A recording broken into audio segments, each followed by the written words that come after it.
Continue. All right. Hello, everyone. This is Robert Villa. I will share my screen first.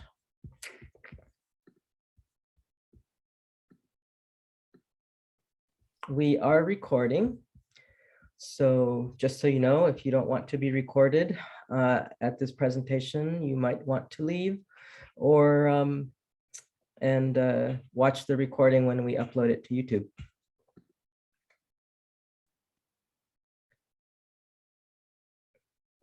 So if you are new to our presentations, welcome. We are the Tucson Herpetological Society, which is dedicated to the conservation, research, and education of the amphibians and reptiles of Arizona and Mexico. I come to you as a research associate and curator of the greenhouse at the Desert Laboratory on Tumamak Hill, otherwise known as Chamamag Doag, or Horn Lizard Mountain to the A'atam. We are situated in the Sonoran Desert, which is the occupied homelands of the A'atam, the Yoeme or Yaqui people, the Hopi, and many other cultures and people indigenous to the Southwest.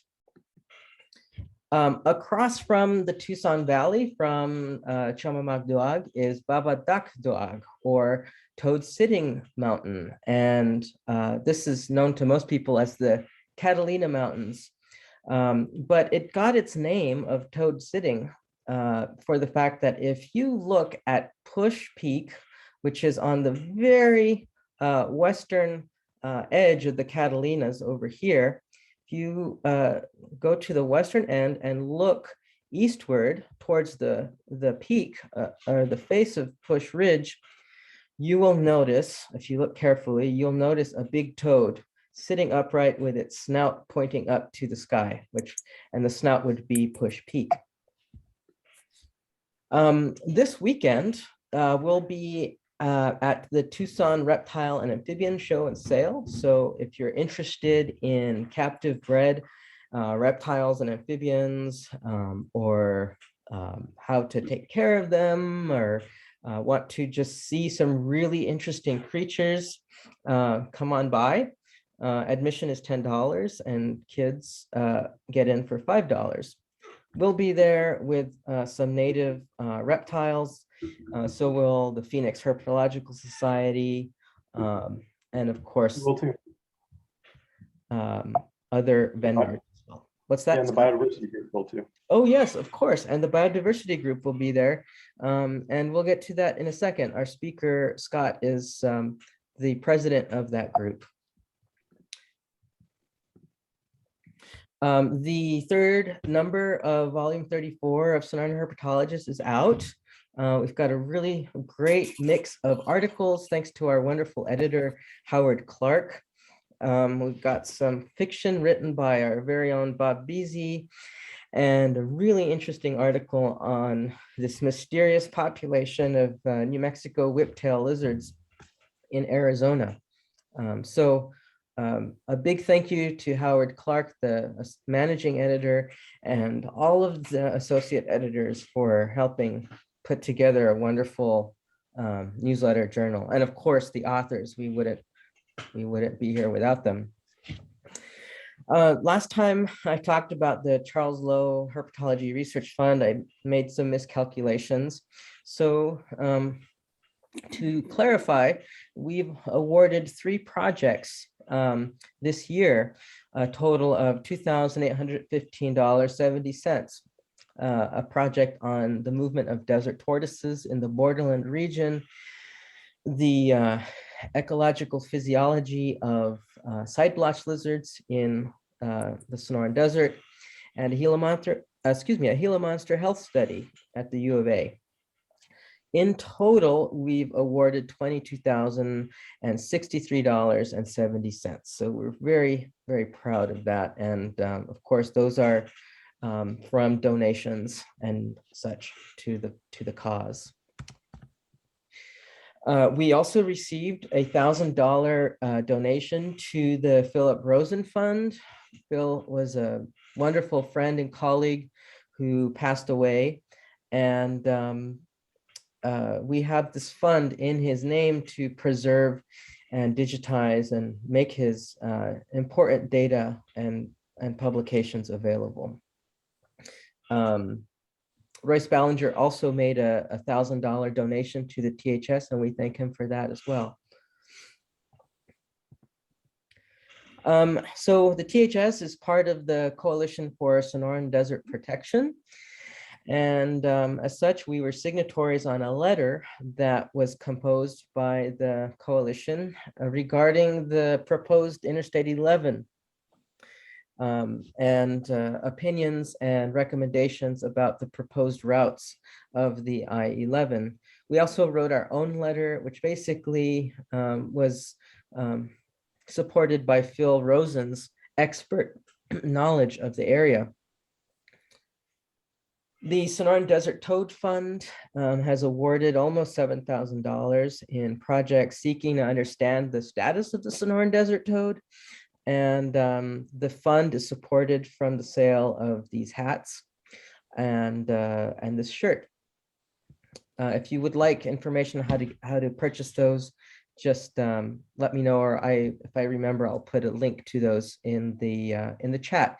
And these are the projects that we funded this year.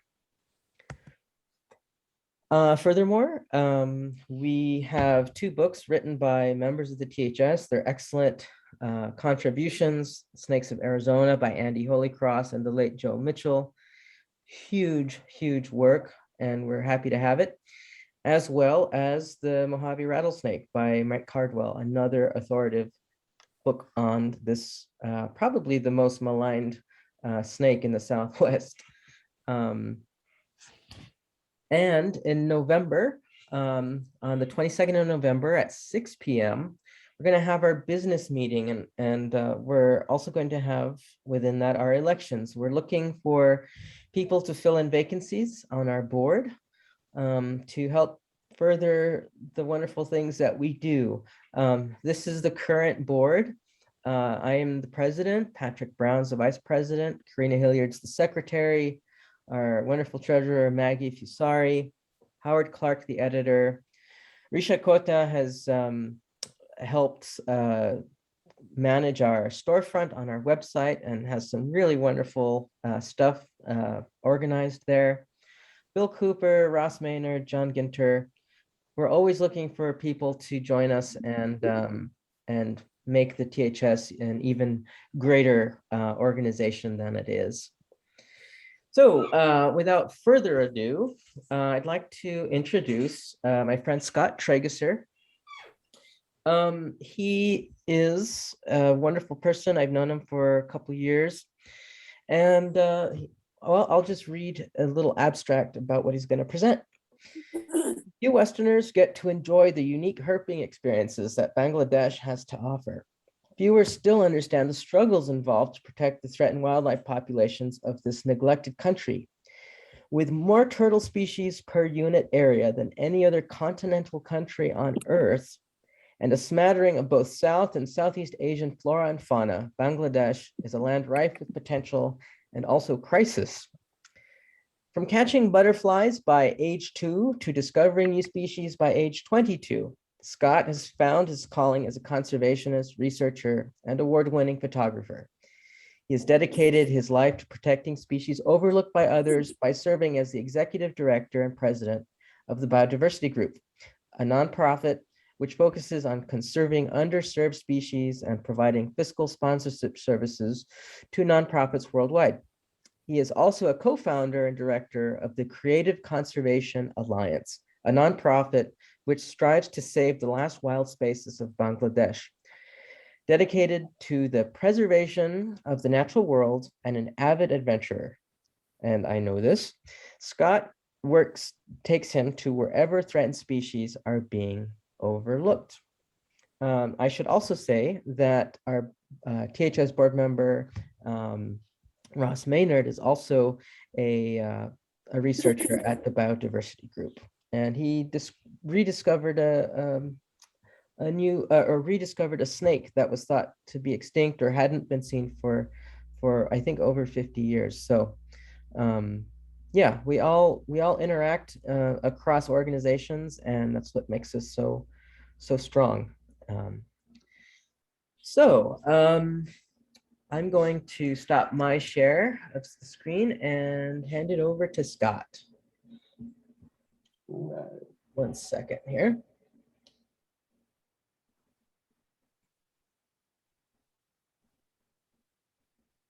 Does that work? One second.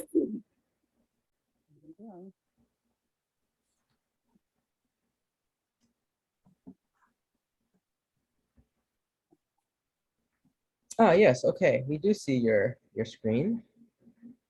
And go ahead. The floor is yours, Scott. All right. Cool. Well, Robert introduced me already, but I'm Scott Trageser, and I won't go through the all the accolades, but we're going to talk about Bangladesh. This was kind of fun. It's been a long journey in Bangladesh, and it was kind of a trip down memory lane, putting this giant slideshow together. So you'll see. Let's see if I can. There we go. So right, I'm a co-founder of the Creative Conservation Alliance, which basically began in 2010 with my colleague Cesar Rahman, and I'm also executive director and chair of the Biodiversity Group, which is a local nonprofit based out of Tucson. We have a global presence, and I'm a member of the International League of Conservation Photographers. So you'll be inundated with photos of my journeys during this presentation. So let me talk more about Creative Conservation Alliance, since it's based in Bangladesh, and that's what we're going to talk about. It's an NGO, like I said, started in 2010, officiated in 2016 as a nonprofit. We do a lot of species-specific studies and conservation efforts, but also landscape-scale conservation efforts. And we like to say that we have a mix between top-down and bottom-up approaches, which kind of need as a holistic approach to solve real issues in a complex situation like Bangladesh. So I want to emphasize, so this is Shahriar Cesar Rahman. He's a really good friend of mine, and Robert knows him too. He's the CEO and co-founder of the Creative Conservation Alliance. And what you're going to see during this presentation, although I had a hand in all of it, I mean, the majority of it is Cesar. He's on the ground. He's the visionary. I'm the facilitator. I make his vision come true in a lot of ways. And so we've been working together and had a great relationship for going on a decade almost. It's crazy. So he's also regional vice chair of the IUCN Species Specialist Commission Tortoise and Freshwater Turtle Specialist Group. It's a mouthful. And we also work to get awards from the Future for Nature, Whitley Fund for Nature, and Explorers Club Young Explorer. He's an Nat Geo Explorer. So we've gotten, the programs that we've had in Bangladesh have gotten a lot of attention for good reason, because they have been extremely successful, and they're very interesting too. So we'll take a look. So let's talk about also where and what is Bangladesh, because I think a lot of people don't know where it is. It's kind of nestled within India. Whoa. I better mute everyone. Sorry. So India is on maybe about 80–90% of the size of Bangladesh, and then you get a little smidgen of Myanmar in the very southeast. And the majority of Bangladesh is a big floodplain. So it's, and you can see it through the map here. And you have a bunch of,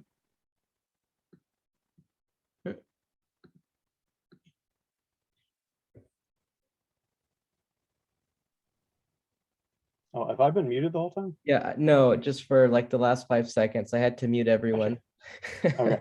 So I guess, I don't know where I got off, so I'll just start again. It's Bangladesh is a big floodplain. You can see the big rivers, Brahmaputra, the Padma, the Ganges. They all bisect and basically cut Bangladesh in half. And that's where you're getting this like influences of South and Southeast Asian fauna on the west and the east end. And they kind of mix in a really interesting way. And not just the non-human life, but human culture also mixes in really interesting ways in this country. And so in very dense ways too. There's part of the issue here is for wildlife conservation. There's 1,200 people per square kilometer average. That goes anywhere from, somewhere probably the least, it's maybe 150 people per square kilometer average, even like the best like the most pristine areas, to 12,000 people per square kilometer in Dhaka. It's insane. and thus the desperate need for conservation in the area. So there's a lot of issues that Bangladesh has, and there's a lot of fortunate circumstance too, as in the majority of the population here is Muslim, so they don't end up eating any kind of like what we would term bushmeat, so they don't hunt. There's the traditional cultures do, some of the migrants from South India do, and so I'll just briefly go over this too. In the Northwest, because I found it really interesting. In the Northwest, you have a lot of, in the North, you have these Indian influence, like indigenous groups that look more or less Indian. You have in the Northwest or Northeast, you have what they term like Mongoloid. They're more like what you would think of as looking like a like traditional East Asian tribes.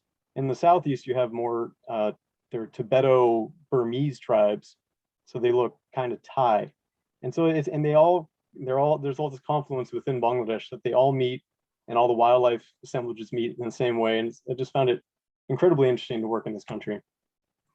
And I'll go over this. It was formerly part of India, and in like 1947, it got sectioned out and became East Pakistan. And then they fought for their independence, I think, in the early 70s. And I think that they're the only country in the world that's ever successfully fought for their mother tongue and won. So that's kind of interesting thing too. Yeah, let's get to some reptiles.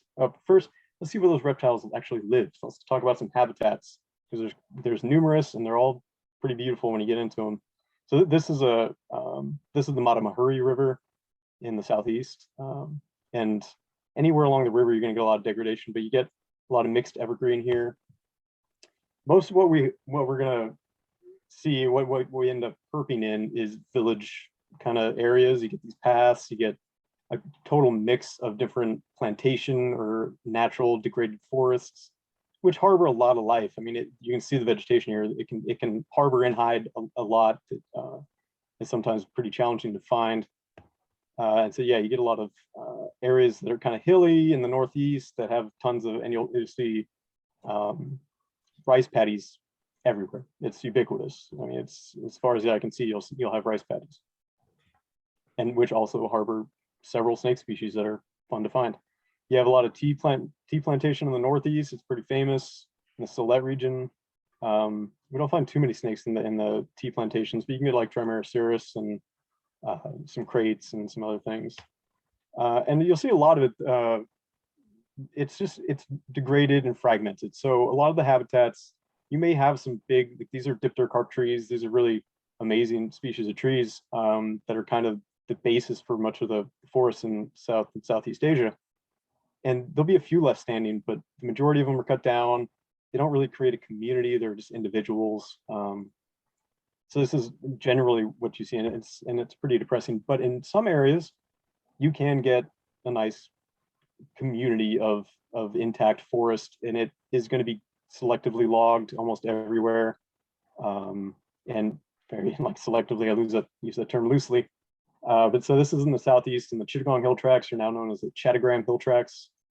And this is where a lot of our conservation work is focused, because it has the most intact landscapes available in the country still, and it supports large animals. Sorry, like it has tiger, clouded leopards, all kinds of. It has like 7 species of big cat or small wild cats, and could be the most diverse area for wildcats in per area in the world, more than the Amazon, which is kind of insane to think about too.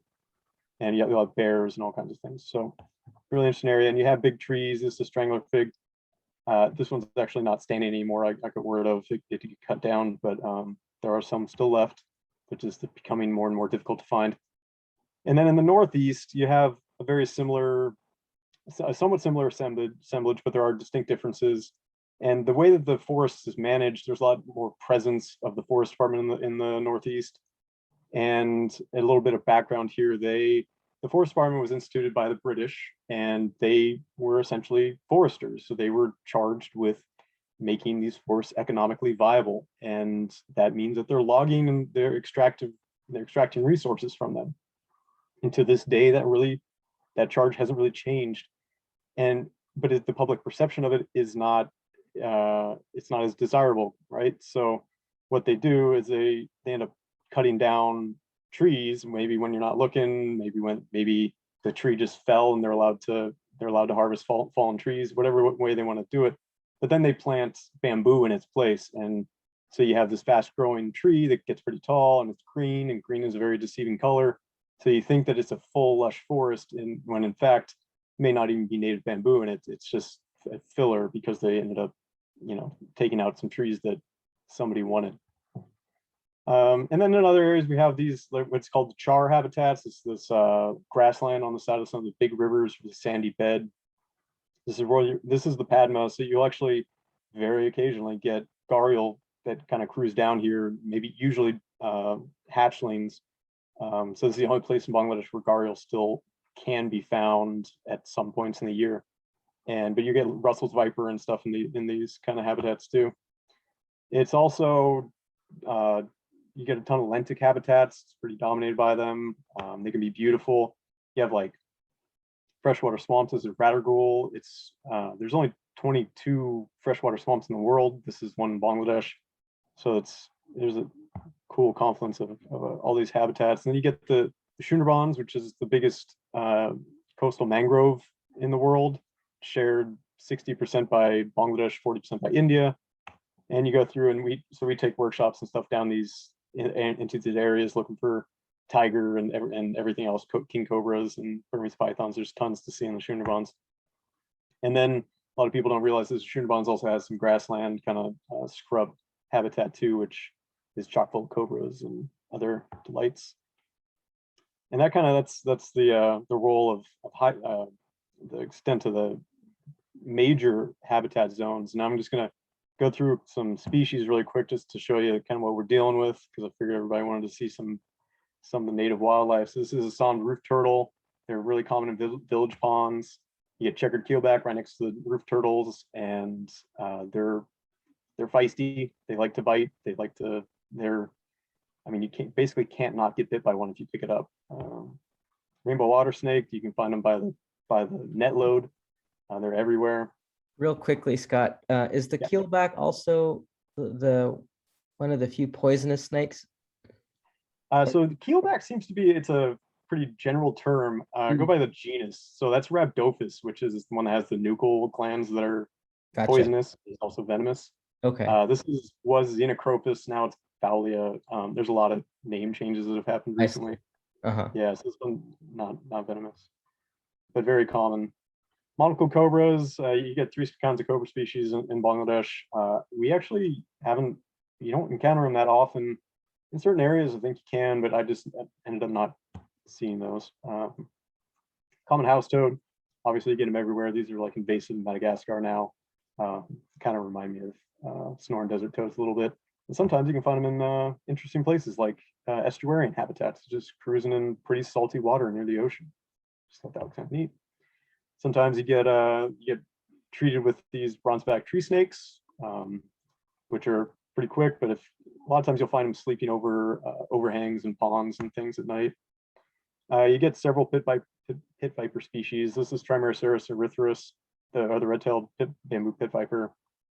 Some have the white labial, superlabials, some don't. There might be something interesting there. We haven't actually looked at the genetics yet. Twin spotted flying frogs. These things are huge, usually up in canopies, so it's a real treat when you find one. And obviously Burmese pythons, which say why I say obviously here in a minute. This is one of the first big photo that I took.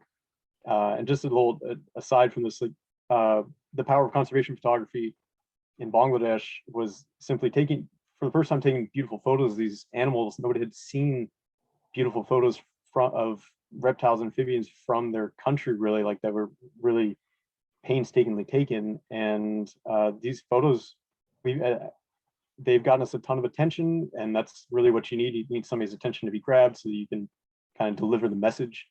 And we use prints of these as gifts to government officials and everything else, just so that the photography doesn't just serve to be pleasing to the eye. It actually has a lot of strategic uses too.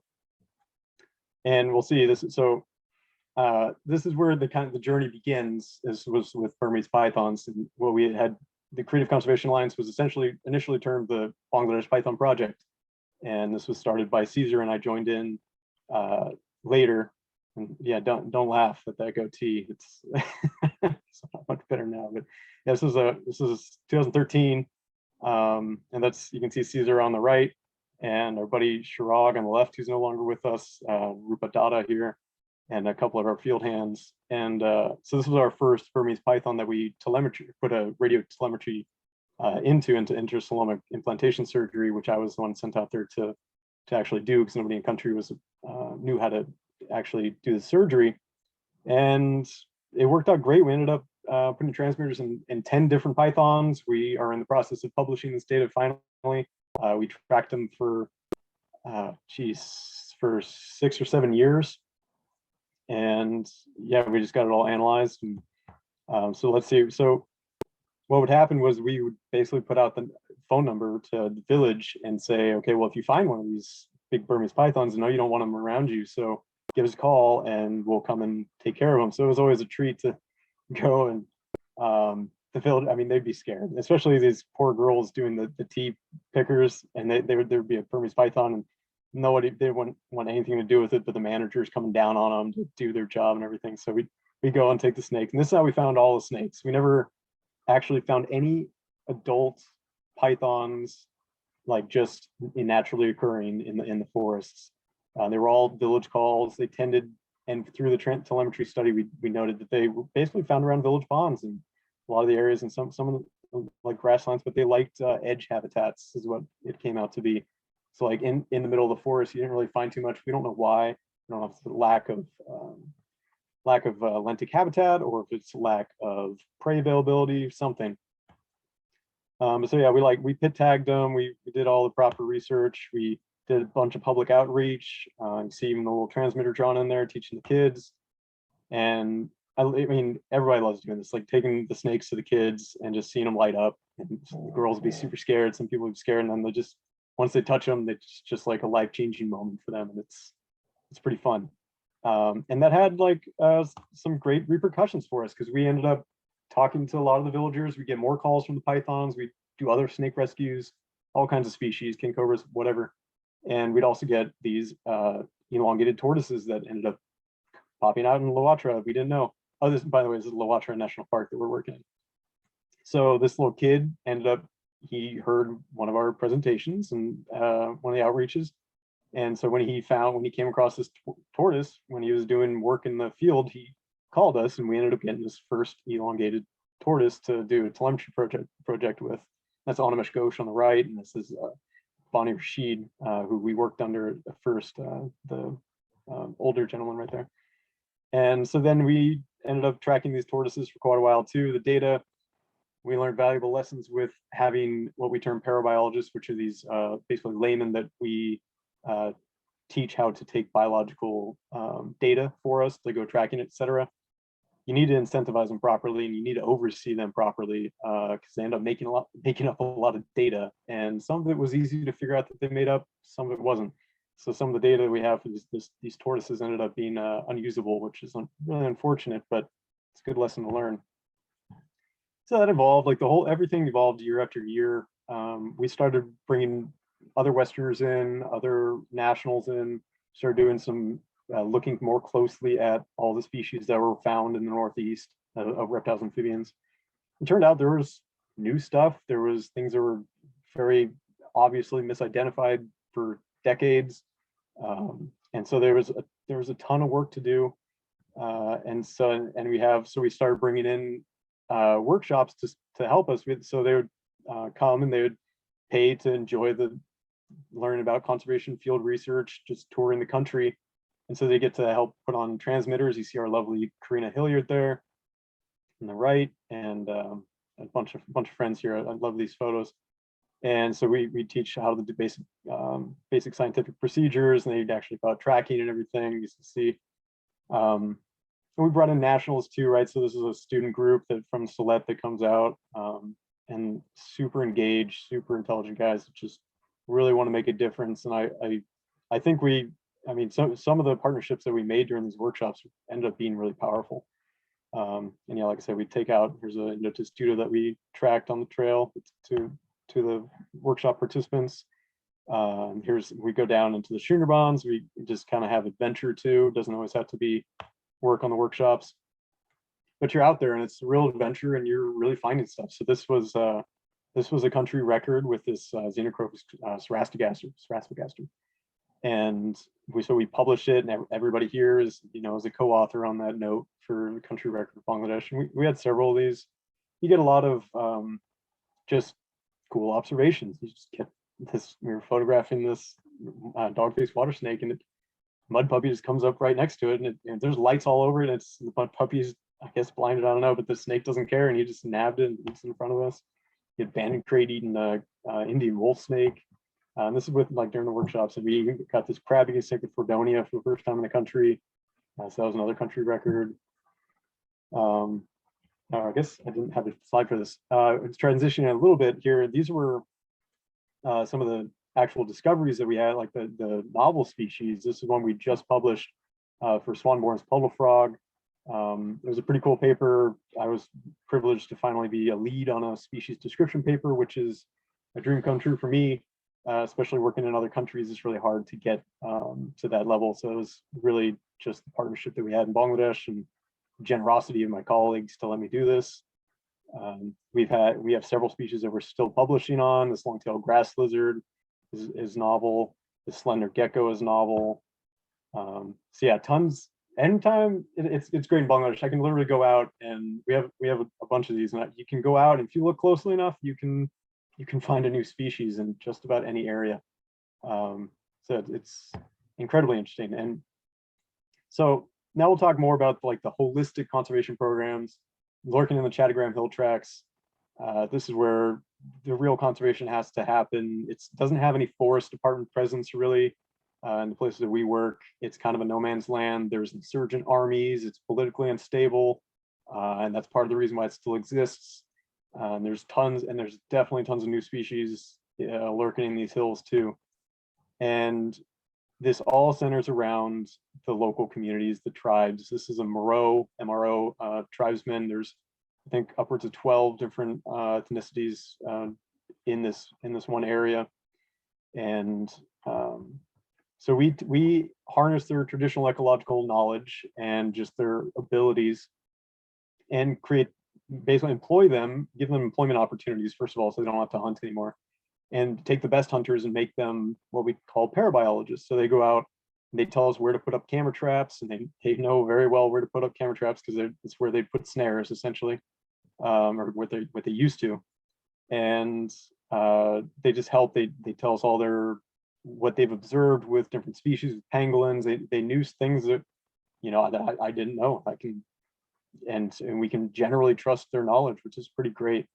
And they come out and when you train them right, they can use GPS. They'll use they know they can remember to press the buttons. They can't read what it says, but they'll press the buttons right, and they can take photos. They measure everything. It's amazing what we get them to do, and they love it too. They can go around, and the guys, I like to tell people, they get a new backpack, they get a GPS unit, and they're the talk of the town. That's the macho dude. He gets all the chicks now. That's incentive in and of itself. So it kind of self-reinforces the whole program. And we get and the biodiversity group has a cameras for conservation program where we repurpose any kind of old field gear, but also definitely like laptops and cameras. And so we supply cameras to all of our partners, including Creative Conservation Alliance. And so we get all these point and shoots out there that nobody was using in the United States, but then comes in handy in Bangladesh. They end up taking photos of things that we've never seen before. And that's so it's kind of an amazing use for what would essentially be discarded equipment otherwise. And so we do, like I said, we do a lot of camera trapping. This is a clouded leopard, and I went through all the camera trap images, but we've ended up rediscovering several mammal species that were thought to be extinct in the country, and a bunch of country records, and just really good records in general. We didn't know that there could be residence populations of sun bear, etc. So a lot of good information is coming from this. And we also had these the jewelry things where we take the Moreau, and they have their traditional cultural designs that we would work with them to then make into sellable products. And so that was a program for a little while. Essentially, what we were trying to do for a long time was, and still are, is provide sustainable alternative livelihoods, which parabiologist is one, the jewelry would be another, and you could do plantations, any for cash crops. There's a lot of different options as long as it's done within a proper local context, and that's why it's important to, I guess it's important to point out too that, you know, I can come with ideas to Bangladesh, I can have a plan, but ultimately it has to be locals that implement it. If I don't know the local culture, even though I've worked in there for nearly 10 years, I don't know the local culture well enough to say what is right and what's not right for them. So that's up to Caesar, that's up for our parabiologists to tell us, well, this is going to work, but this isn't, and this is for the obscure reason why that you wouldn't have thought about otherwise. So that's something really important when you're doing conservation in other countries. You got to have local input, and that's got to be one of the most important things. And one of the other most important things is to get local trust. And so this guy, Caesar, had gathered all the local chieftains and important figures, stakeholders from these tribes, and basically took them on a tour of the Shunderbans, which is the biggest prestigious place, like the most popular tourist destination in the country, essentially. Most of these people hadn't seen it. None of them had seen, or most of them hadn't seen the ocean before. So this old man literally seen the ocean for the first time. And I just floored. He was just literally clapping and jaw dropped because he saw the ocean for the first time. And something that struck me too was, you know, their comments after this trip. You know, we take them out there to build trust, build relationships, show them we're invested, and get them to have a more holistic understanding of their own country. And one of the takeaways from this was simply, you know, they see the Sundarbans are supposed to be the best forest in the country, it's the biggest tourist destination. They're like, well, the Sundarbans, it ain't got shit on our forest. Like, their trees are small, our trees are huge. Like, so this is what's up with the Sundarbans? Why? Like, I'm so much more proud of my natural heritage now because I saw how it compared to this, and my value statement like is thinking that mine is, you know, more prestigious than this one. So I wouldn't have thought that would come out of this, but it made them more proud of what they had. So that's kind of cool.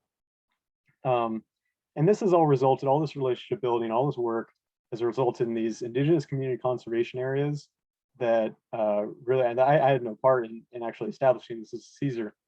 And he would spend, you know, months out here talking with all the villages, and he would end up getting agreements saying, okay, well, you know, we're going to give you X and you're going to give us Y. And it's a very amicable thing. It's very understood on both sides that, okay, you're going to stop hunting these species. We're going to give you a well or whatever it is, a school. We have rated multiple schools for conservation, these like primary schools, which were, you know, all we had to do is get a teacher there for $100 a month, and it saved, you know, a plot of land, which was amazing. And you can see some of these. So this is in the very southeast, on the south and the east. South of the yellow line is Myanmar, east is India, and you can see some of these white dots or white circles with black centers. That's some of the indigenous community conservation areas. There's 5 outside, and then there's 4 inside the bounds of these yellow borders, which are the Shangu and Matamahuri reserve forests. Just get an idea where they are.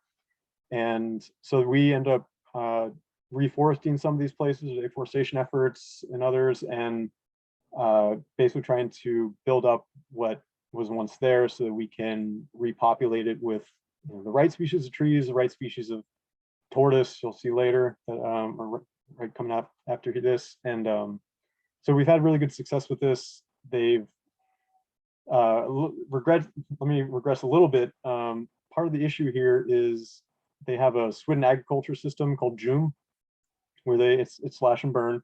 They cut down a plot of land, and then normally, before population pressure was too high, they could follow a piece of land for, you know, upwards of 20 years and let everything grow back, and then cut it down again. You get a whole bunch of nutrients back into the soil, and then you can plant your rice, and you rotate. And that was a sustainable means. It's not sustainable anymore. What happens is too many people doing it, and now they're went from letting a piece of land follow for 20 years to 2 or 3. And when you're only letting it go for 2 or 3, you're taking out all the nitrogen and all the nutrients out of the ground, not letting it repopulate, and so you get these really meager crops, and they end up having these starvation events, and people have to send in, the UN has to send in food, and it's just a big deal all the time. So what we wanted to do was, you have to address the local need, but we also have to stop slash and burn in some areas. They might have done it for a long time. But they're also kind of new in the area. They move around a lot. They're semi-nomadic, and they have only been really in this area for, a lot of the families move in from the outside of the protected areas, and they move inside the protected areas, and they've only been there for maybe 10 years. And so they don't have that much of a stake in the land. It's simply that choice they make of, well, I can be on the outside here and have all these temptations of modernity and kind of be in poverty, or I can go into the forest and cut down a new piece of land and be my own chieftain and live life the way we used to. But not everybody can do that anymore. So this is the conservation issue that we're really facing there. But now with the indigenous community conservation areas, we have a place where we can safely reintroduce some species. And so what we've established is Turtle Conservation Center. And it's beautiful. I was really proud of what they did here. So you can see that here's this is actually being remodeled right now. There's a new facility being built. And we're trying to make this into a ecotourism kind of destination. And here's our prize. These are the Minoria emys, the ferri, the Asian giant tortoise or Asian brown tortoise. And we have a colony of these with 2 males. I forget which male this is. I think it's Big Boy, but the other one's Casanova. And they are very willing participants in the reproduction process. The females get a lot of attention, and we get a lot of eggs, and which is fantastic.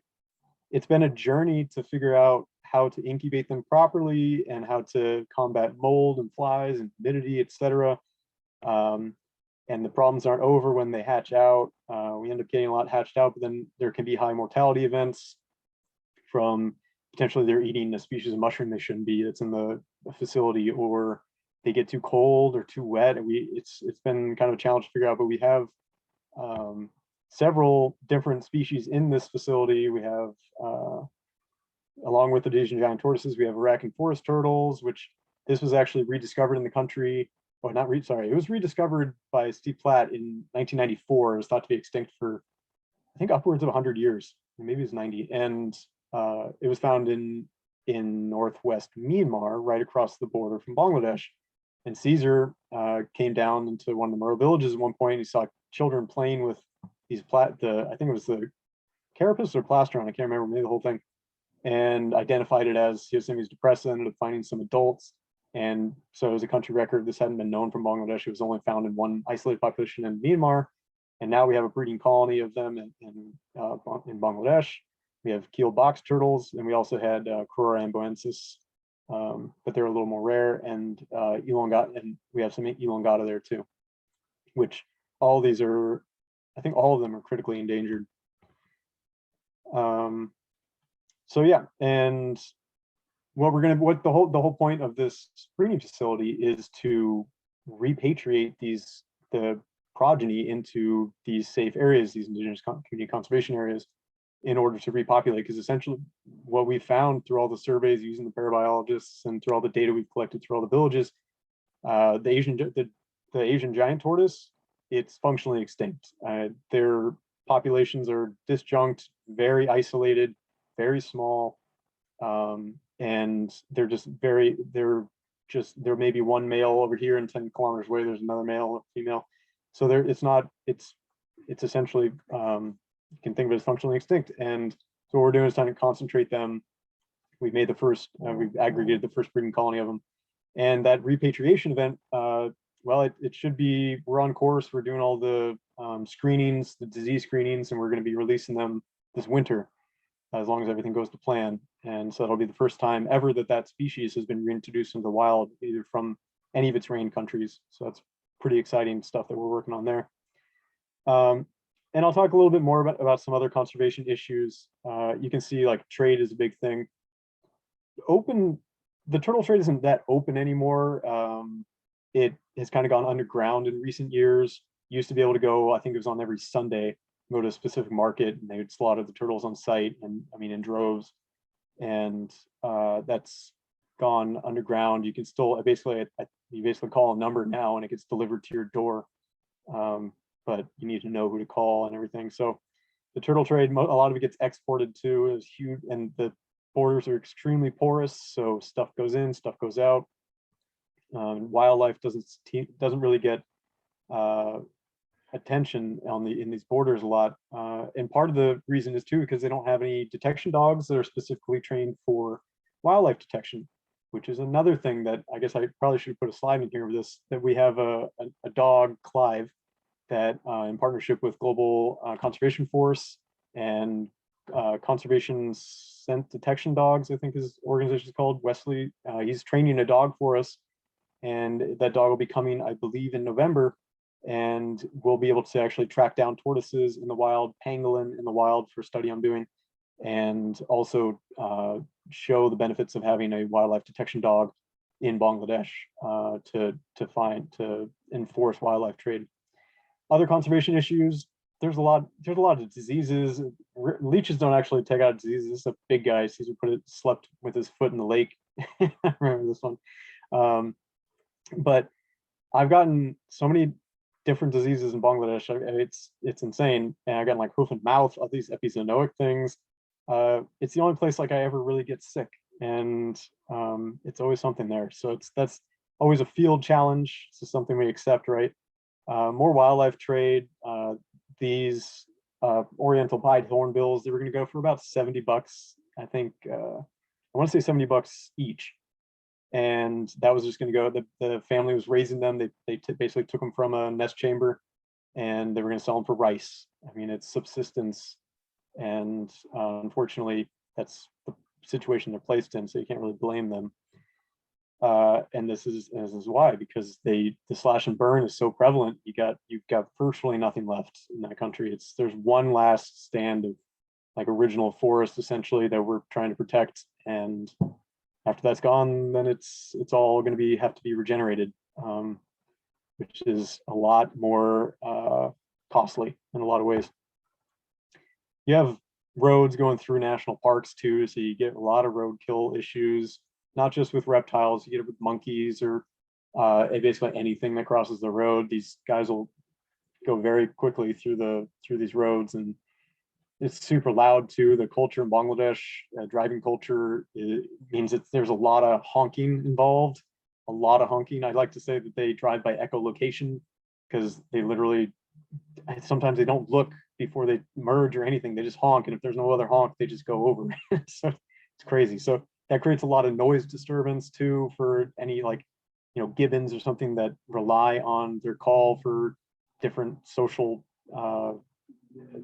their social system, and it gets drowned out by vehicular noise pollution. And yeah, so we get wildlife trade. I know it's not a reptile, but it's still scaly, so it kind of counts. And these are one of my favorites, is a Chinese pangolin. We've done a lot of work with them, and I'll come back to this after this next slide. And so we end up going out with some of these patrols too, the Forest Department patrols. And this guy, caught a giant water monitor, strapped it to his bike, and he was going to eat it for his family because he's poor. And I think he genuinely didn't know that it was illegal to do that. And the Forest Department wanted to make a show of it, and that they were enforcing something. So they kind of went a little bit overboard with this one, but this guy was super resentful. Like he's crying, grown man crying, because he thought he was getting threatened with jail time. He wasn't going to be provided for his family. Like, this is a real situation here. Like, and it's not a protected species. We're going to sell it. The water monitors aren't. I think they're least concern, but that might not be the case for long. But so we ended up basically I convinced him to let this guy go, because he honestly didn't know what he was doing, and now he was kind of an ambassador for that in his town too, where now they all know that if they poach something, they get caught, then their lives could be turned over. So that was an interesting incident. And then I wanted to show this to you because there's not a lot of cobra like snake charmers in Bangladesh. You have to really look for them, and I haven't seen one since the first time I've been there. It's like this kind of cultural thing that you think would be more common. and it's just not. It's getting phased out. Same with like the witch doctors and stuff. It's all getting phased out. So it's going to be a thing of the past or just a novelty. They'll sell like these little. I still have one. It's like a little necklace, little talisman that has a piece of paper rolled up in it that's supposed to have a magical like note in it that's supposed to keep me like protected from snakes. It's supposed to, and I asked him if it was going to keep me from finding snakes. He said no, just be protected. So I just put it in my backpack just as a thing. And eventually, like it came out, and then it ended up being the piece of paper had nothing written on it. So I got scanned for 50 cents, but it's kind of funny. And then so yeah, regarding the pangolins, this is one of the other things that is it's an issue in Bangladesh. I haven't encountered this conservation issue in any other country, but I wake up somewhat routinely and find my face on national news, and I in a bad way. So, and it's always a surprise to me what they come up with on like what I've done wrong this time. Sometimes it's smuggling python venom, doesn't exist.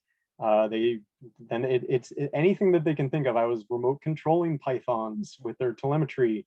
I was smuggling turtles for some international syndicate. I was the pangolin thing was that latest incident with Chamois News, which was defamation. I tried to take them to court, but it didn't end up working out. But because I had to leave the country, but they thought I was stealing the patent rights to pangolin for the species, for the genus. I don't know, but like I can't do that. I'm not a biotech company, and I am not taking patents for any gene, which is all it would be. But the issue that I want to say, like some of the stuff, it's funny, especially looking in hindsight, like the ridiculous things you can get accused of in a country for being too altruistic and too nice, essentially. But it's sad too, because there's a history of malfeasance in the country, and they assume that, well, you're white, you're coming to our country, there must be some kind of imperialistic standpoint that you must be extracting something, right? We must not be benefiting. You can't just be coming here to save turtles. Like, no, who does that? No, you must be smuggling them, because who the hell wants to save turtles? You want to make money. And I tell them, like, when it was with pythons, if I wanted to smuggle python eggs or pythons or there's hypothetical venom, I would go to Florida. I wouldn't go to Bangladesh. Like, it doesn't make any sense. And so it just this mindset that it's foreign to them, and it's kind of sad, and it makes conservation really difficult. Like I'm well known in certain circles in Bangladesh, and some people apparently fear me because they think I'm part of a powerful syndicate of crime. Like, and it's like you couldn't be more wrong, but you can't deal with it. You talk to them, and they just simply don't believe you. So this is just the strangest conservation issue that I've had in any country, for someone to just automatically assume that you're doing something ridiculous. But anyhow, so just some more fun things. We've got some more species highlights for you guys. And this is Emma Gray's forest lizard, which are pretty common. You get the two different kinds of calotes. This one's you can only find them in like more dense forest. And funny story, I was actually riding on the back of an elephant first time I was there, and got my lifer Calotes Emma on its trunk. So it was kind of one of the more fun lifers I've ever gotten. You get more cool observations, like this Platyurus was waiting and eating the dewdrops that are shooting out from these plant suckers. So that was kind of cool to watch. I just sat in a tree, watched them for like 3 hours, just sucking on these bugs. You get pied warty frogs that come down in the heavy rain, and you might be able to see them if you're lucky. I've only gotten a handful. Trichirinate. There's a couple turtles that are found around Bangladesh that are pretty hard to find now. That are really, you find them in the pet trader more so than actually in the wild. I've never seen those two in the wild. Tons of different oligodon species. They do the cool tail shield, like mimicking a coral snake, and extremely bitey. Never use oligodon for educational purposes and like for children, or anything hands-on. I remember holding one. I guess it was actually in Vietnam, but I ended up having one for a snake presentation to try to get people to not be fearful of snakes. And it ended up, they have these very large rear teeth, and they just come right back onto your finger. And I just had blood pouring all over my hand, and everyone's frightened. And I'm like, no, it totally doesn't hurt. It's fine. But it was not the snake to play with for a presentation. You get these giant deer blind snakes. And I say giant's relative, but I only ever got one of these guys live. That is. Get several species of boiga, which are always fun. They're extremely charismatic. They have these great defensive displays. This is one of my favorites. It's recently gotten redescribed by a colleague of ours, two colleagues of ours. It was Smithii, now it's Seleticum. And I call them like the vampire leaf litter frog too, because they have that like nice dark red and black eyes. They're really neat. And their call is kind of like really haunting, kind of. It reminds me a little bit of Crowgaster. And obviously we get 3 species of vine snake in the country. They're pretty common. It's the only time I ever saw this Ligonod dorsalis, really small, diminutive species, resembles a coral snake pretty well. Common, the mock vipers you'll see on trails above you, pretty high above you, usually maybe 12 feet or something. You got to climb a tree to get them generally. Greater black crates. These are something that I never see anybody else take photos of these. I guess it's just like a Northeast Indian, Nepal, Bhutan area, and it's just not a place that's commonly herped. So I was really excited to get one of these. And I remember when I was photographing this, one of our parabiologists ended up finding a Chinese pangolin too. That was, maybe half a kilometer away from me. So it was a really exciting, like 2 hours for me. And what are we doing on time? I guess we're good on time. So path forward in general for Bangladesh for our programs, we're going to continue with the Minori Emmys repatriations. We're going to continue breeding them, expanding the breeding populations, expanding the breeding center. It's ongoing activities there. We have a ton of publications to still go through, anything from like hunting practices to different species descriptions or behavior. We have a bunch of different, I have a pangolin scat study where I've taken a nanopore sequencer over to Bangladesh and trained some people to use it. And we can do microbiome sequencing and diet reconstructions, which is going to be fun.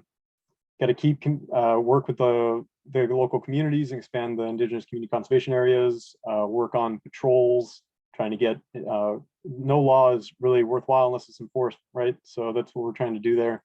And I'd excite you to know that we're planning to do more workshops in the future. We haven't ran one since 2016.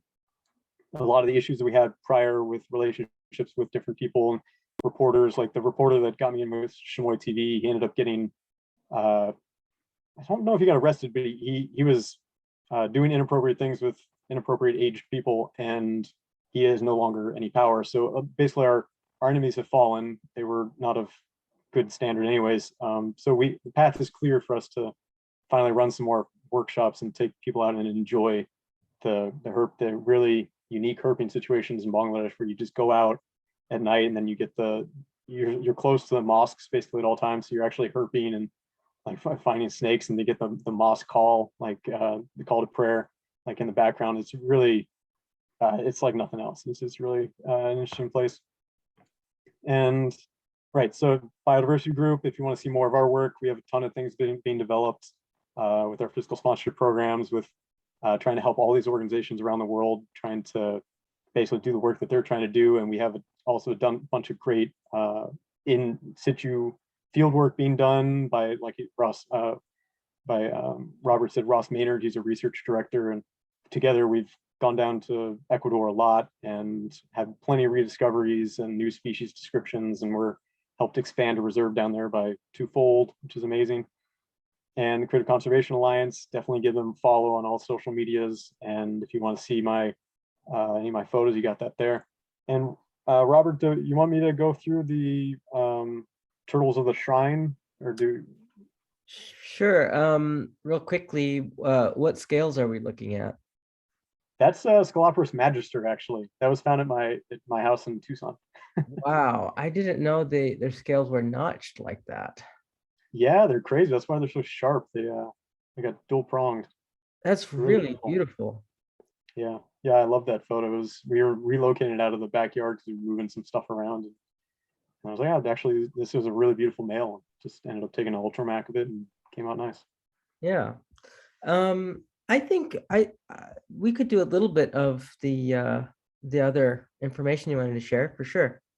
Okay, it'll be like 10 minutes, maybe, if that. So Sure. let's do, all right, this is a really fun conservation story. So the only thing I didn't go over, this was a, I got my own talk here. This was a presentation I did for Explorers Club, but it's fine here too. So we have these turtles that, can I go through a little bit about my, no, so it's the same, this is gonna be awkward. This is a shrine in Chittagong, a city in Bangladesh in southeast near the Chittagong Hill Tracts. And it has this giant black soft-shelled turtle in it. It's was thought to be the only place where this species ever occurred anywhere. Nelsonian nigricans. It's since been found in a shrine in Assam, India as well now. And it's still found in the wild, although the IUCN still says it's extinct in the wild. You can find it in the Brahmaputra drainage very occasionally. But essentially, like, it's a shrine that has a very significant population of this extremely threatened turtle species that can be thought of as potentially functionally extinct in the wild. And so what do you do with that? That's the shrine actually wouldn't let anybody take the turtles out of the shrine, as they had a monopoly on this situation where they have people come in and a little bit about they have people come in and feed the turtles as a revenue generating thing. So they'll come and pay for a banana and they'll feed these turtles, and they're thought to be these geez, I'm sorry about this, guys. So they're thought to be these sacred creatures. So this guy Bayezid Bastami was a Sufi prophet, I think, and he was traveling and supposedly landed in Chittagong Hill Tracts. It's not proven that he was ever there, but this is really bad. Essentially, these turtles, which the thing that's so fun about this is that the turtles are thought to be trapped souls. Like, they are followers of Bayezid Bastami that were cursed and to spend their lives as turtles for all eternity because of the bad deeds that they had, that they didn't abide by one of his commandments, I believe. And so the people come not just to feed the turtles, right? They come for actual, like, a blessing. So they come and they will drink the water, which is horrendous. I don't know how they don't die, but that turtle, like, you can see the ammonia burns on the turtle itself. Like, the water is of very poor quality, and so they'll kiss the turtles, or, like, it's just thought to be good luck or a blessing, cleansing, whatever it is. And so they're venerated, and it's like this really chance unintentional assurance colony. The problem is when they're breeding, there's first of all, there's no proper breeding beach for the females to go on. So they actually come out of the surface, come out of the water, get hauled onto a wheelbarrow, taken to another area, lay the eggs, dogs dig up the eggs, everything eats them. And the ones that do survive, the few babies that survive, they get put back into the shrine water and get eaten by snake heads. And so there's no recruitment at all. There hasn't been for, we don't even know how long. So this is a relic population essentially too, and it could be of hybrid nature as well. And right, so there's a ton of issues here, and what we've done, what Caesar has done, has worked with the shrine Kadem, and gotten access for the first time ever to show them that we can actually breed these species. And they had previously thought, well, it's God's will that they're not living. Well, we showed them that, okay, well, no, we can actually do certain very simple things to then let you have a lot more hatchlings so that you won't lose these turtles in the long term, which they knew that they were going to. So that we've since constructed on-site hatchling sites, a pond incubation center, and we're trying. The main goal is to breed so many that they are inundated with these juveniles that they can't handle anymore. At which point we can then take the overflow, and take them to our breeding facility, raise them up a little bit, and then repatriate them into the wild so that we can reestablish them, get a population reestablished in the wild. So yeah, that's all it was. So I think that's one of the neatest conservation stories I've ever heard, that there's trapped souls and it's extinct in the wild species. And for the first time ever, we get to breed them and show them how it's done and get them interested in the conservation, the biology of the turtles. So yeah, so that's all I got. And I guess I can be open for questions. That was really good, Scott. Those were great presentations. Is there any consideration or thought to remodel the temple ponds like that those turtles are in? At least, I mean, not if you can't relocate the turtles, which they obviously don't want to, could you just make the pond better for them to live in? So that's a really good question, because some of the issue with the pond is the water quality. It gets a lot of runoff from during the rains from the streets and everything else, so it gets tons of pollution inside the water, in the water itself. And so redesign would be great. That costs a lot of money, and I believe it's money that the CODM doesn't want to spend. So their status quo works for now for them. Their business model isn't the most long term, and unless we can get these, we may have to drain the pond to get some of the invasive fish out, the predatory fish. But there's other issues too, like there's now previously, so if something happens anywhere in that pond, they can blame the turtles. So recently, a child very unfortunately slipped. I think he hit his head. The security camera footage, it showed that he hit his head and then he was knocked out and drowned in the pond. And this was a couple months ago. And rumor had it that the turtles dragged the kid in and ate him. And it was like a predatory thing. When in reality, we all know that turtles are carrion eaters. And so they recycled the child, unfortunately. But they didn't kill him. He was died from drowning.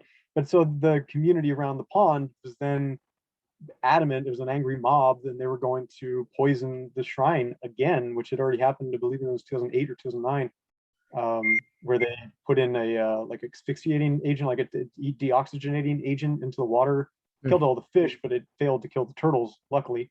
But so it's really a precarious situation, because any single event can wipe out that entire colony, which fortunately would leave us with one in Assam. But trying to get a turtle from India to Bangladesh legally, that's going to be a trip. So yeah, it's something we're working on, but I think the most pragmatic approach is to inundate them with juveniles and then just get a second insurance colony. Yeah. Are there any questions from folks? Let me see if there's anything I don't see anything in the chat. So until I see that, I have my own questions that I was coming up with as you were talking. So the bamboo revegetation, is that even, are they profiting off of bamboo products from that? Or is it just done as an optical illusion? My understanding is that, at least from the Forest Department standpoint, it's not official. I don't think it's just kind of a subvertive thing to fill the forest so that nobody suspects that it's being logged. Obviously, there are plenty of products you can take from bamboo. We incorporate that into the alternative livelihood approaches we have in the Southeast, where we can give them bamboo or create a plantation so that they can, use it to build their houses or to fix their houses after the rains, etc. So there's plenty of ways that we can use it, but the Forest Department, I don't believe, is using it in that way. The locals probably would, though. I guess because all these protected areas are really surrounded. There's a buffer area that's like kind of there's utilization in the buffer area, but then there's plenty of penetration from all the villagers going into the forest at all times and collecting, small pieces of wood and everything else. So they would collect the bamboo for their purposes. So in a way, that's a social benefit that they're doing so. Cool. And my last question is, have you perceived or anticipated any poaching from the breeding center? Yeah, so that's happened before. It's people have stolen tortoises from like the group that was doing tortoise breeding prior to us. We've had attempts. So luckily Caesar's a dog guy, so they love having dogs at the center, which uh, they are basically the only real deterrent. We have security cameras, but yeah, they've stolen stuff from us, and they would try to steal the tortoises. We have a pretty high fence with barbed wire on it. And somebody, I think at least one person, usually two, are there at any time. So they're there in charge of not only caretaking, but also security. And it's within a national park, actually. It's in Bawal National Park, which it's a national park, but it has access of like a road right up to the breeding facility. You went through all the habitats, but my last question is there anything close to desert habitat? I know I showed some grassland, scrubby stuff, but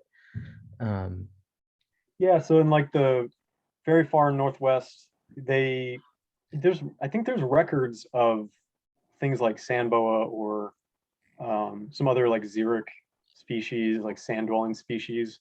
That's really as close as you're going to get. But they're no longer there. It's, I think, questionable whether they were ever or not. And yeah, we'd get like, I think striped hyena used to be there until the 80s, if I'm not wrong.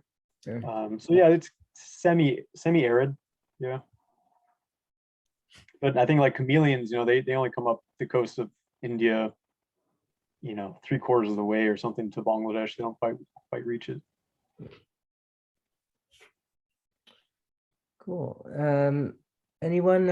I guess maybe Bob Beasy have a question. Can you hear me? I can. Yeah. Okay. First of all, Scott, I'd like to say those are absolutely excellent photos. Every one of them Thank are you. exquisite. You Thank you. really are a talented photographer. I enjoyed the talk. I thank you again for letting me use your Philorhynchus brown eye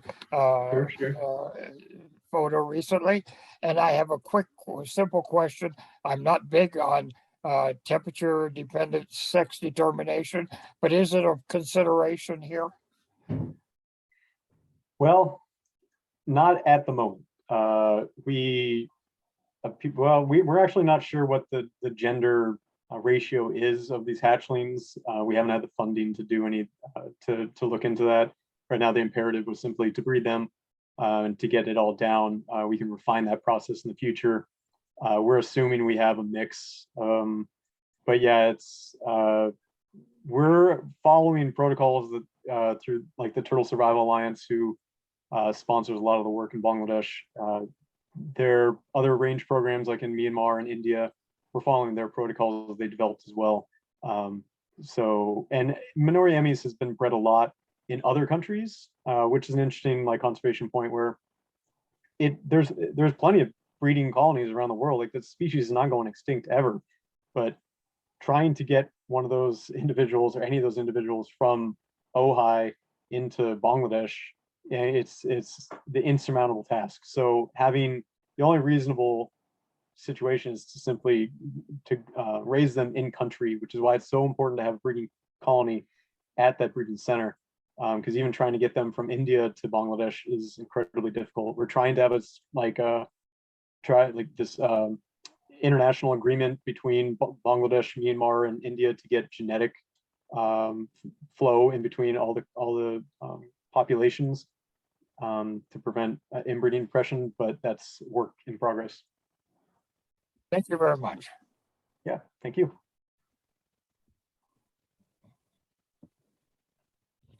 Well, I guess that's it.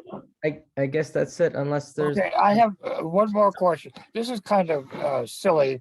Shows I've been out of the game for a while, but you showed one picture of a microscope-like contraption that was hooked up to, I presume, some camera operation. What was that? What is that gadget? So it's an electronic microscope, just a light microscope, and we're using it to look at some of the species, like trying to count scale counts, like mid-body scale counts on thread snakes, or look at the femoral pores on Okay. Dactylus geckos. No, I work with people and people are always collecting lizards and asking me to identify them from afar.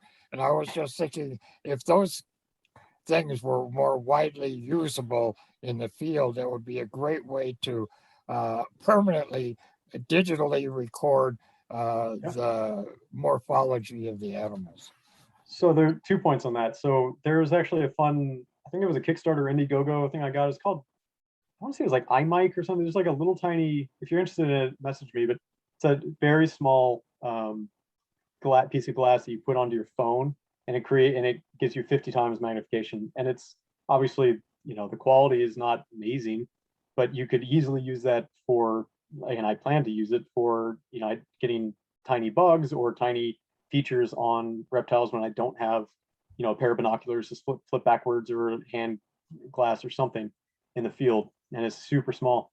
But the other interesting thing about that is, throughout the history, the research history of Bangladesh is relatively hands off. So they would identify things from afar.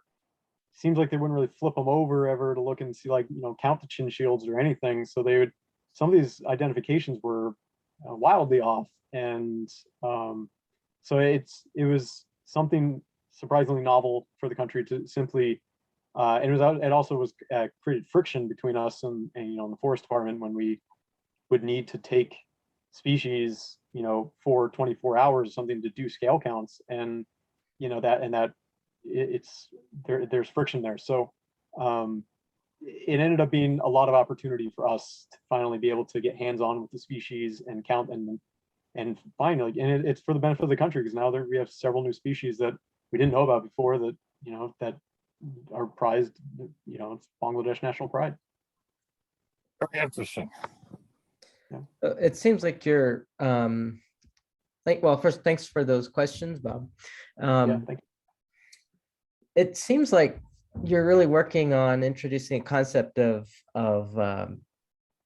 sort of national patrimony or biological heritage. And has that always been there, or is that something that you've sort of been introducing as you've been working there? Yeah, good question. I think, to some level, it has always been there. I think it's always been with every population everywhere. How pronounced it was, or at the forefront of their thought, it's another question. Yeah, so I think it's something easy to tap into.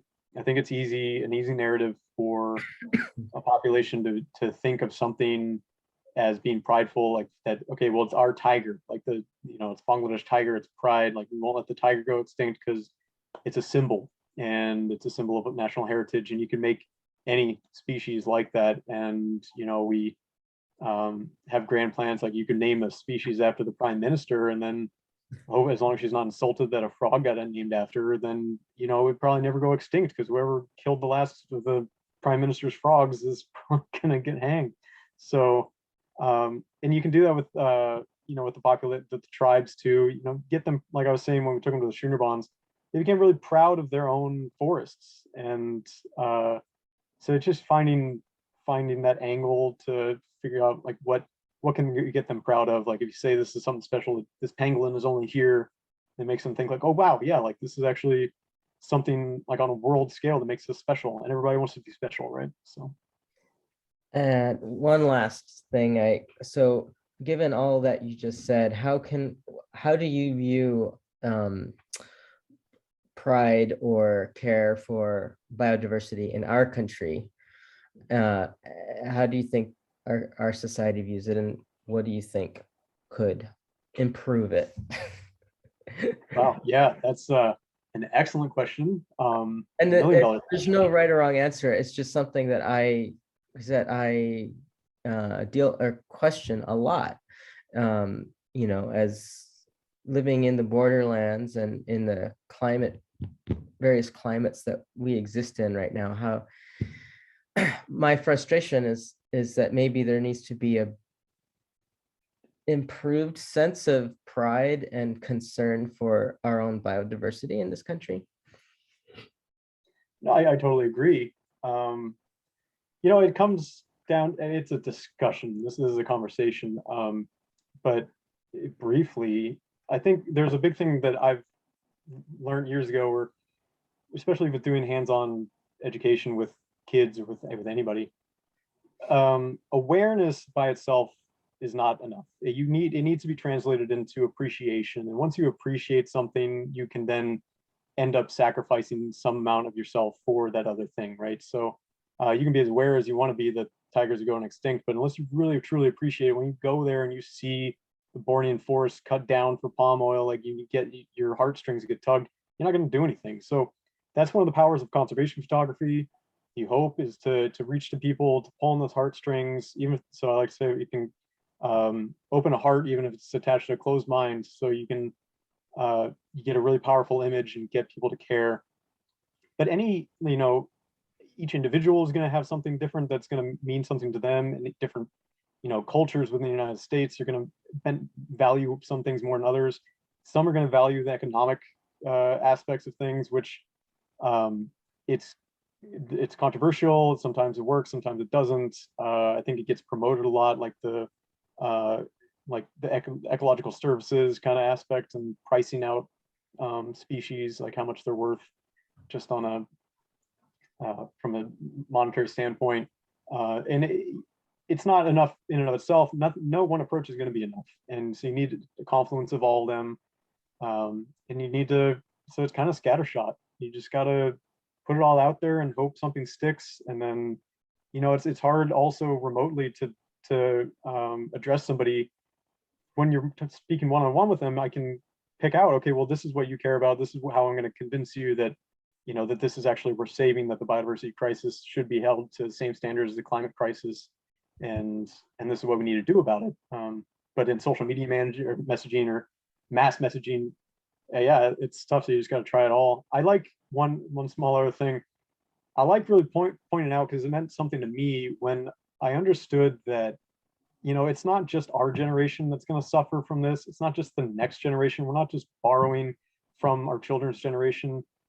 Humanity, if you look long term, we could have a billion generations of humans after us that would be deprived of the national heritage that we lose in this one lifetime. So what you do today can influence the lives of trillions of people in the future. And that's insane to me, to really, if you really think about it, like that makes it so much more meaningful to do something now than to try to de-extinction later, or try to do anything. Like, it's not even just talking about economicals from an economical standpoint, but like, so what you do now can affect more than you can ever imagine. And that really drives me when I'm as tired can be from never getting paid from the conservation world, and just having to work long hours and never stopping. I think about that and it just keeps me going, and I hope it keeps other people going too. Yeah, that's great. That's a great answer. And we're increasingly having to come up with increasingly diverse tactics. Yeah. And I think that's as we discussed earlier, that's one of the big things. So yeah, there's and that comes to another point where conservation, you need to adopt every new trendy thing out there. Like we need to stay on top of it, because that's what attracts people. You need to engage with different audiences. So we're even going out, and I mentioned to you, Robert, that we're creating these NFTs from the Biodiversity Group, which are non-fungible tokens, like a crypto thing, digital art.